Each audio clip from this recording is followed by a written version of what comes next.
ครับสวัสดีครับสำหรับคลิปนี้จะเป็นการตรวจเช็คแล้วก็ซ่อมไฟนะครับไฟ LED สายนะครับเป็น LED เป็นเม็ดๆนะครับนี่ครับเส้นนี้ก็ยาวประมาณ15เมตรครับ15เมตรแต่ตัวนี้มันมีปัญหานะครับผมก็เลยมาตรวจเช็คดูอันนี้ซื้อมาเม็ดละ95 บาทครับแล้วก็ตัวอะแดปเตอร์ตัวนี้ก็95 บาทนะครับ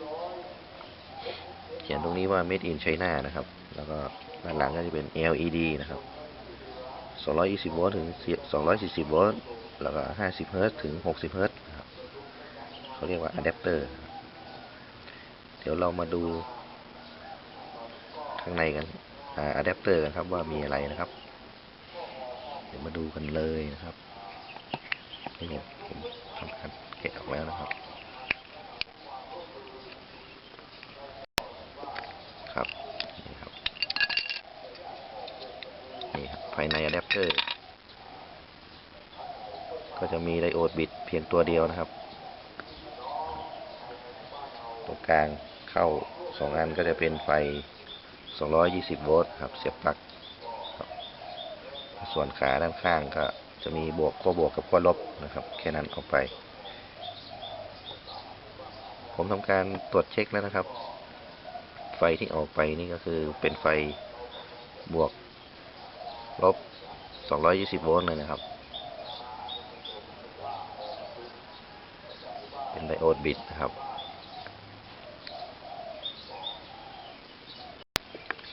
ครับการตรวจเช็คอะแดปเตอร์ของ LED สายนี่ครับ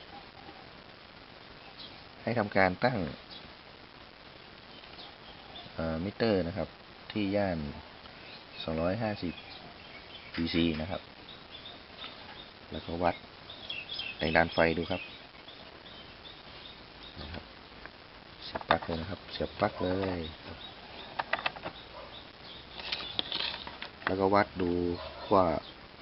บวกขั้วลบครับ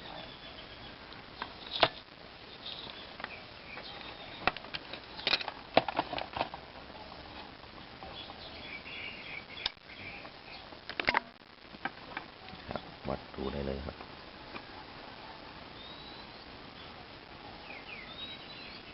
นะครับถ้าขึ้นมาอย่างนี้ก็แสดงว่าตัวไดโอดบิดตัวนี้ดีอยู่นะครับ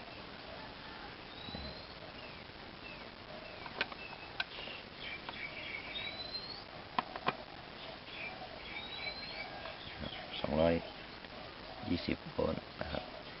cc นะครับที่ตัวไดโอดบิดหรือจะใช้การวัด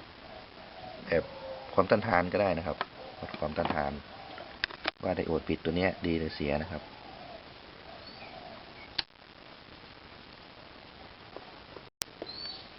ครับการวัดความต้านทานตัวนี้ก็ตั้งไปที่ย่าน R/1 ก็ได้นะครับ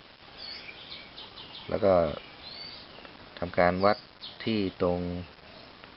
ขั้วกระแสสลับตรงกลางนะครับต้องไม่ถึงกันนะครับต้องไม่ถึงกันส่วนขั้วบวกขั้วลบด้านข้างนี่นะครับขึ้นครั้งหนึ่งไม่ขึ้นครั้งหนึ่งนะครับครับเนี่ยครับคือ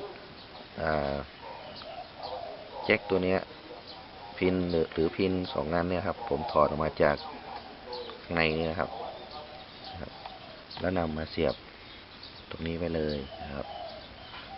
แล้วก็เดี๋ยวก็ตัวนี้เสียบเข้าไปนะครับสังเกตดูแล้วเนี่ยจากตัวไดโอดบิดตัวนี้นะครับขั้วบวกก็คือสายสีเหลืองนะครับสีเหลืองเป็นขั้วบวกเราก็ต้องมาดูสังเกตตัวนี้อีกทีว่าบวกมันวายจากเส้นไหนมานะครับต่อด้านนี้ครับแล้วก็เอาเส้นสีเหลืองเสียบเข้าด้านนี้นะครับให้มันตรงขั้ว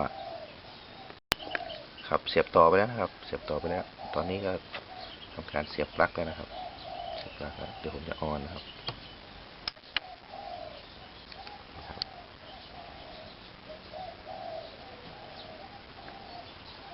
ในกล้องเป็นพริบนะครับกล้อง แต่ตรงด้านนอกนี่ไม่กระพริบนะครับ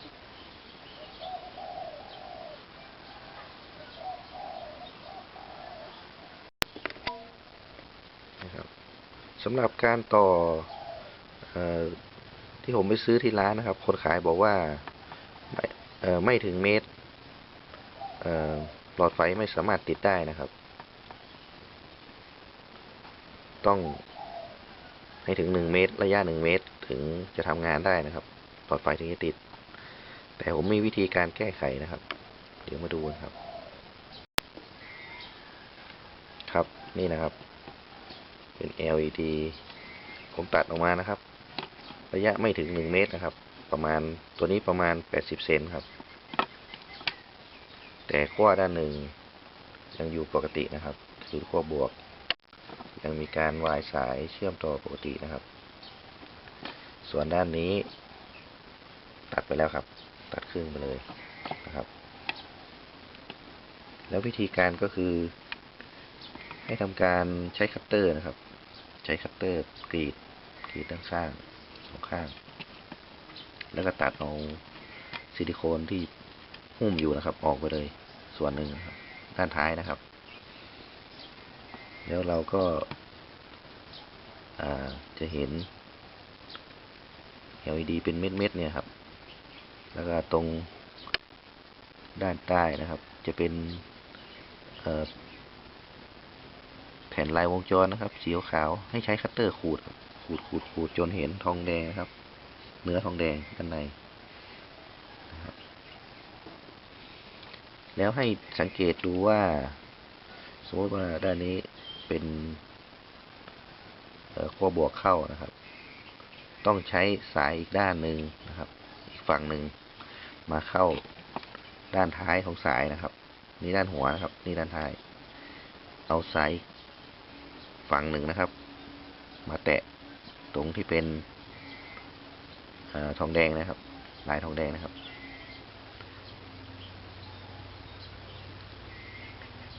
นี่ผมทำเครื่องหมายไว้นะครับว่า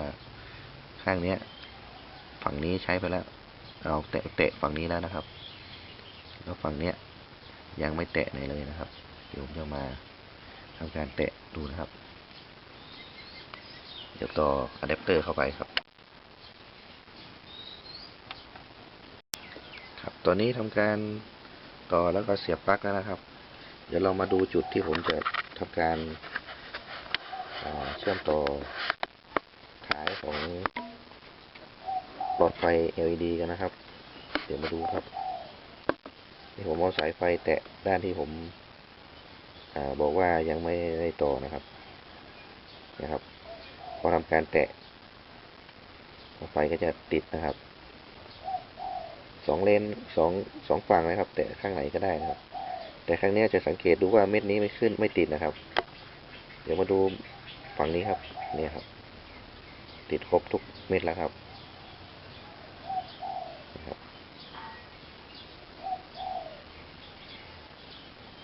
เราไม่สามารถเราสามารถตัดกึ่งกลางของ1 เมตรก็ได้นะครับระยะ1 เมตรสามารถนำมาต่อได้ครับเนี่ยก็นำไปประยุกต์ใช้กันนะครับอันนี้ครับผม